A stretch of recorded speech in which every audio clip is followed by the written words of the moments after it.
BA honours part 1 के द्वितीय प्रश्न पत्र के अंतर्गत दूत वाक्यम में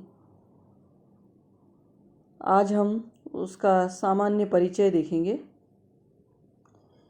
जैसा कि आपको पूर्व में संस्कृत नाटकों के विषय में पूर्व के व्याख्यानों में बताया गया है और आप भलीभांति अब इस बात से अवगत हो चुके हैं कि संस्कृत के महान नाटककार महाकवि भास ने जिन 13 नाटकों की रचना की उनमें से दूत वाक्यम भी एक है। तो इस प्रकार से दूत वाक्यम संस्कृत के प्राचीनतम नाटककार महाकवि भास की सुप्रसिद्ध काव्य कृति है और इसकी गणना दृश्य काव्यों के अंतर्गत की जाती है। और जो दृश्य काव्य हैं जिनको नाटक कहते हैं उनका जो प्रचलित नाम जो है संस्कृत में, जिसको पारिभाषिक शब्दावली के रूप में यदि कहें तो वह रूपक है। सामान्यतः हम हिंदी भाषा में या प्रचलित भाषा में जिसको नाटक कहते हैं, संस्कृत में उसे रूपक कहा गया है। नाट्यकला की दृष्टि से दूत वाक्य की परीक्षा करें तो इसे व्यायोग कहते हैं। व्यायोग नामक रूपक भेद के अंतर्गत इसे रखा गया है। और व्यायोग की परिभाषा देते हुए आचार्य विश्वनाथ जो हैं वो इस प्रकार कहते हैं। ये जो नीचे जो पंक्तियां हैं ये इसी विषय में हैं।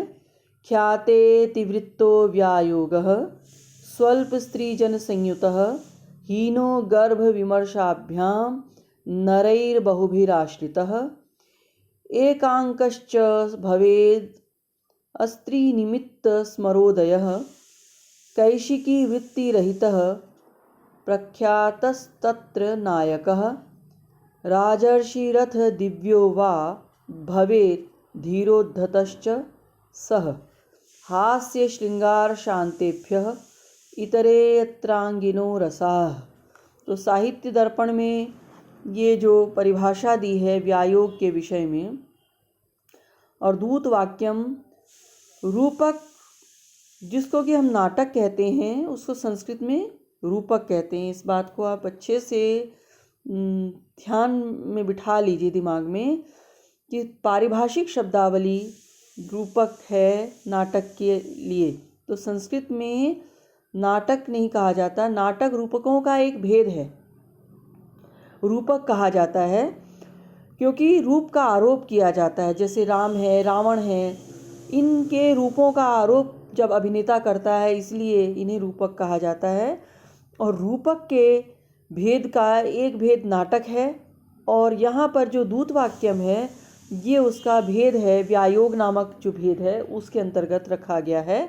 और साहित्य दर्पण में इसकी ये परिभाषा दी गई है जिसका अभिप्राय इस प्रकार है कि रूपक, ये व्यायोग उस रूपक को कहते हैं जिसमें प्रसिद्ध इतिवृत्त का चयन किया जाता है। पुरुष पात्रों की अधिकता और स्त्री पात्रों की न्यूनता होती है। गर्भ और विमर्श संधियों की योजना अपेक्षित नहीं होती और पूरी रचना एक अंक में समाप्त हो जाती है। अर्थात जो व्यायोग है ये एकांकी होता है। एकांकी एक अंक से वाला जो नाटक है, रूपक है, उसको व्यायोग कहा जाता है। केवल एकमात्र यही नहीं है व्यायोग का लक्षण कि वह एकांकी है, उसके अलावा और भी बहुत सारी बातें हैं।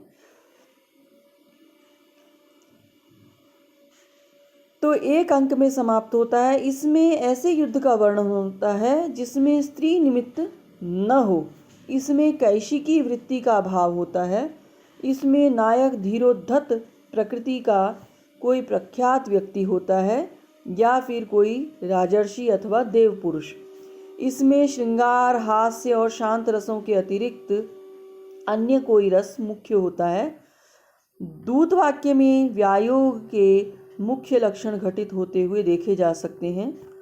इसकी कथावस्तु महाभारत की कथा के उस अंश से ली गई है जिसमें भगवान श्री कृष्ण पांडवों के दूत बनकर कौरवों की सभा में जाते हैं।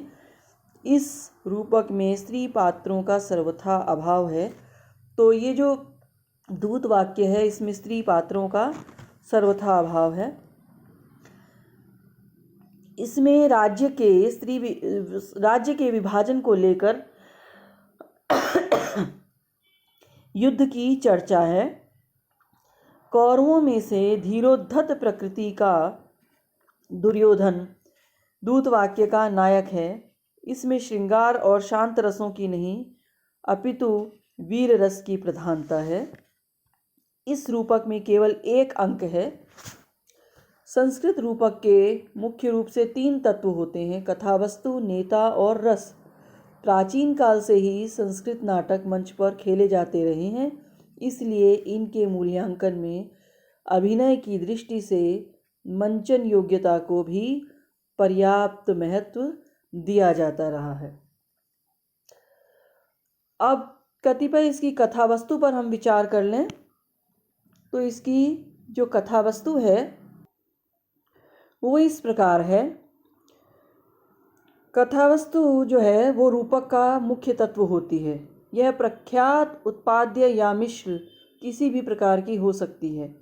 ये जो व्यायोग नामक रूपक में प्रायः प्रसिद्ध इतिवृत्त होता है और भास का ये जो दूत वाक्य नामक ये जो व्यायोग है, इसमें जो दूत वाक्य की कथावस्तु है वो महाभारत के उद्योग पर्व से ली गई है और इसकी जो कथा है वो अत्यंत ही प्रसिद्ध है। श्री कृष्ण को जब दूत बनाकर पांडवों ने भेजा तो वहाँ से यह कथा प्रारंभ होती है। तो इस प्रकार इस कथा का आधार महाभारत है। तो महाभारत की हम मूल कथा को पहले देखते हैं वो किस प्रकार की है और उसके बाद हम बात करेंगे कि इसका उसमें परिवर्तन भास ने किस प्रकार किया है।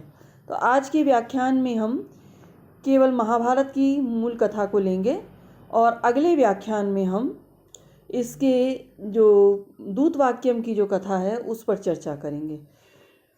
तो जो महाभारत की मूल कथा है वो इस प्रकार है। द्यूत क्रीड़ा में हारने के बाद पांडव 12 वर्ष तक वनवास में और 1 वर्ष तक अज्ञातवास में व्यतीत करने की शर्त पूरी करके वापस लौटे। तब उन्होंने कौरवों से अपने हिस्से का राज्य मांगा। दुर्योधन ने उसे इस प्रस्ताव को अस्वीकार कर दिया और कौरवों और पांडवों के बीच समझौते के प्रयत्न प्रारंभ हुए।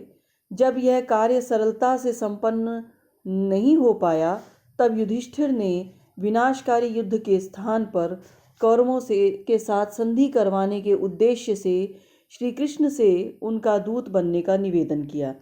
दूत के रूप में उनके हस्तिनापुर पहुंचने पर धृतराष्ट्र ने उनके स्वागत का पूरा प्रबंध किया। श्री कृष्ण पहले कुंती के पास गए, फिर दुर्योधन आदि के पास। वे विदुर के घर ठहरे, जहां उन्होंने सुना कि कौरव युद्ध की पूरी तैयारी कर चुके हैं और वे लोग श्री कृष्ण की कोई बात मानने को तैयार नहीं हैं। अतः श्री कृष्ण का दौत्य कर्म व्यर्थ हो जाएगा।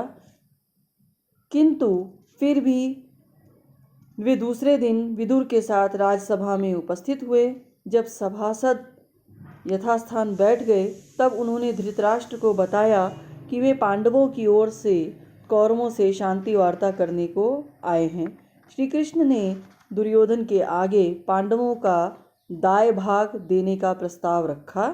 दाय भाग का अर्थ है उत्तराधिकार में जो भी संपत्ति प्राप्त होती है पूर्वजों की, उसे दाय भाग कहा जाता है। कौरव प्रमुख भीष्म, द्रोण, विदुर और धृतराष्ट्र ने भी दुर्योधन से पांडवों को दाय भाग देने को कहा, किंतु दुर्विनीत दुर्योधन पांडवों को सुई की नोक के बराबर की भूमि देने को भी तैयार नहीं था।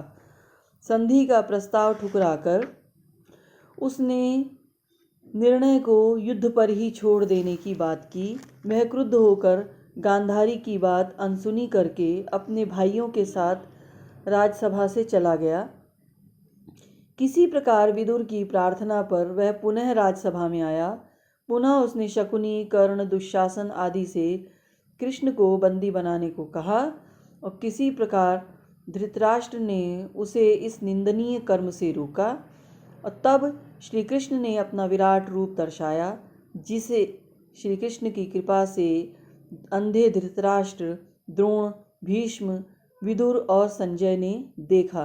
धृतराष्ट्र ने श्री कृष्ण के चरणों में सिर रखकर क्षमा मांगी और पांडवों के पास वापस लौटकर श्री कृष्ण ने अपनी संधि वार्ता की असफलता का वर्णन किया। तो ये कथा महाभारत की है। इस कथा को आधार बनाकर भास ने दूत वाक्य में कुछ आंशिक परिवर्तन किए हैं। वे कौन से परिवर्तन हैं, इसकी चर्चा हम अगले व्याख्यान में करेंगे।